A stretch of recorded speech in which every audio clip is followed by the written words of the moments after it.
நீங்கள் தியாகராய நகரில் பயணம் செஞ்சுருக்கீங்களா தம்பி? நீங்கள் செஞ்சுருக்கீங்க. போத்தீஸுக்கு ஏற்ற மாதிரி ஒரு மேம்பாலம் இருக்குது. அந்த மேம்பாலத்துக்கு பேர் என்ன? அன்பழகன். யார் அந்த அன்பழகன்? ஜே அன்பழகன். யார்? மாவட்ட செயலாளர், சட்டமன்ற உறுப்பினர். மக்கள் காசில் அவ்வளோ பெரிய மேம்பாலத்தை தலைநகரில் ஒரு வணிக நகரில் கட்டி ஜே அன்பழகன் அந்த வைக்கிறீங்களே, இது யாருடைய அடையாளம்? டாக்டர் சுப்பராயனா, அத்திப்பாக்க வெங்கடாச்சல நாயக்கரா, இல்லை ஜீவானந்தமா, இல்லை சிங்காரவேலரா, அயோத்தியாச பண்டிதர் ரெட்டமலை சீனிவாச MC ராஜாவா?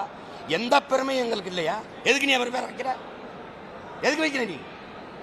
உன் மாவட்ட செயலாளர் என் சட்டமன்ற உறுப்பினர்களாம் மேம்பாலம், இதெல்லாம் சேட்டை தானே? சொல்லுங்க. ஏன் அங்கே சவுந்தரபாண்டியன் நாடார்னு நீ சொல்ல, நீ சாதியை ஒழிப்ப. பாண்டி பஜார்னு வைக்கிற. பாண்டி என்னது, பஜார் என்ன மொழி? அது சவுந்தரபாண்டிய நாடார் பேரை சொல்கிற தெருன்னு யாருக்கா தெரியுமா? நீங்கள் சொல்லுங்கள், யாருக்கா தெரியுமா? ஏன் அந்த மேம்பாலத்தில் கூடாதா? எங்கள் தாத்தன் சிங்காரவேலர் பேரைய, ஜீவானந்தர் பேரைய வைக்கக்கூடாதா? கக்கன் பேர், காமராஜர் பேர், முத்துராமலிங்கத்தோர் பேரைய வைக்கக்கூடாதா? சொல்லுங்கள், நீங்கள் சொல்லுங்கள். ஏன் செக்கெழுத்த செம்மல் வாவு சிதம்பரனாரை விட இந்த ஜே அன்பழகன் பெரியவரா? வெறிவரமா வராதா? சொல்லு, வெறிவரமா வராதா? பிளே ஸ்டோர் மற்றும் ஆப் ஸ்டோரில் இருந்து பாலிமர் செயலியை QR கோடு மூலம் பதிவிறக்கம் செய்யுங்கள். செய்திகளை உடனுக்குடன் பெறுங்கள்.